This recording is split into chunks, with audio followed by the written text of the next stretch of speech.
एक बार एक बूढ़ी माँ को उसके बेटे ने एक वृद्ध आश्रम में ले जाकर छोड़ा। इस माँ का ये वही इकलौता बेटा था जिसके लिए इस माँ ने जीवन भर संघर्ष किया। इस बेटे के लिए वो सब कुछ किया जो एक माँ को करना चाहिए या माँ कर सकती है।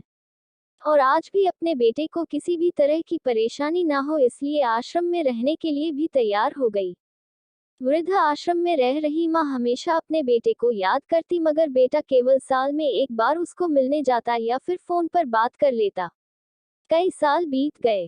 वृद्ध आश्रम से बेटे को एक दिन फोन आया। उन्होंने कहा, बेटा जल्दी से आश्रम आके अपनी माँ से मिल लो, वो बहुत सीरियस है।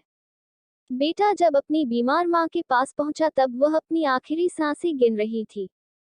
बेटे ने अपनी माँ से उसकी आखिरी इच्छा पूछते हुए कहा, माँ मैं तुम्हारे लिए क्या कर सकता हूँ बताओ।